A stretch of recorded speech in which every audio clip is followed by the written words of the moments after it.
Hey guys, and welcome back to your second last hack for your exam.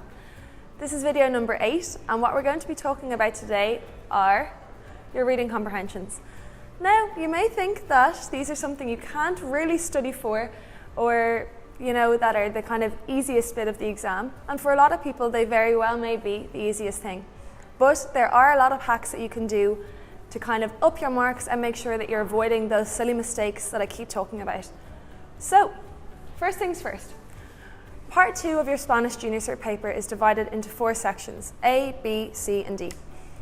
All of these sections are basically there to test your ability to both read and understand Spanish text.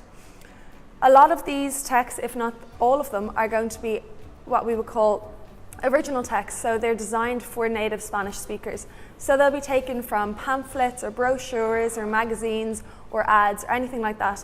So again, like I was talking about for your oral exam, the more exposure you have to those kind of things, the more familiar you're going to be with them, the easier your life is going to be for your comprehensions. If you can go onto Google and maybe print off a couple of little ads or little brochures or pamphlets, anything like that, and up your access, up your exposure to the language, it's going to be very beneficial. So, another thing, this might seem a little bit silly, but you answer all of your questions in English unless stated otherwise, and in 99.9% of cases you will not be told otherwise. Please do not write your answers in Spanish, because even if they're correct, the examiner cannot give you any marks because your marking scheme is in English, so you have to answer in English. Altogether, these sections account for 31.25% of your Junior Cert, which is 100 out of 320 marks total.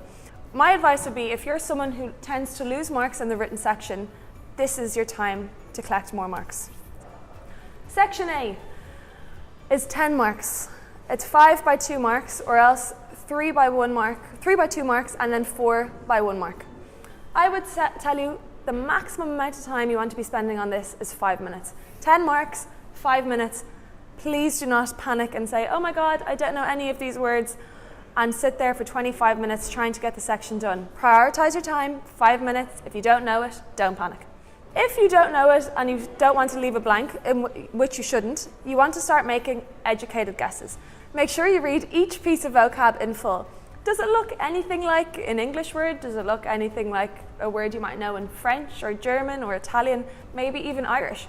Does it look like anything you know? Can you make a really strong, educated guess to try and get a good answer? But like I said, don't panic and spend too much time on the section. It's only 10 marks.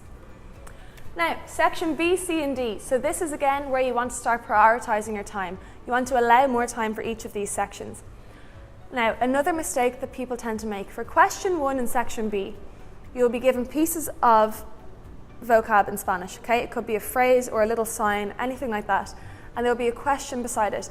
You need to answer that question to get the marks that are going on the marking scheme. You do not just directly translate, okay? So make sure you answer the question and not just translate the text. You want to read the questions properly and give as much relevant information in your answer. Some questions will say, give 2 details, give 3 details. If the question says, give full details, and there's 6 pieces of information there, give the examiner as much of those 6 pieces of information as you know. Maybe you only know 4 of them, maybe you know 5 of them, maybe you know all 6. Write down what you know that is relevant to the answer, okay? Share as much of your knowledge as you can. As silly again as this might sound, you want to make sure you're reading the titles of everything. Are you reading the bold text in the question at the top? For a lot of the comprehensions, they will literally tell you what it is about in English at the question in the top. Make sure you read that, because you could be reading the whole thing and not have a clue what's going on, but had you read the question, things would have made a lot more sense. So again, similarly, you want to be looking at photos, logos, cartoons. The exam is literally full of hints to try and make your life a little bit easier. So, to recap, don't rush your answers. Make sure you're answering the question. Read the questions, read the titles of everything. Keep an eye out for your logos, pictures, little photos, all of those kind of hints. Give as much relevant information as possible. Do not just translate an entire paragraph of text. Stay relevant, answer the question that's being asked. Answer in English. Be savvy and keep an eye out for your good vocab you could use in part 3. What do I mean by this? When you get to part 3, your written expression section, maybe you haven't a clue what one of the pieces of vocab in the question is in Spanish. Go back to your reading comprehensions. Is there anything there that could help you trigger your memory? Is there anything you could literally pull from the reading comprehension and use in your written expression? Now, and the last thing, prioritize your own time based on your own skills.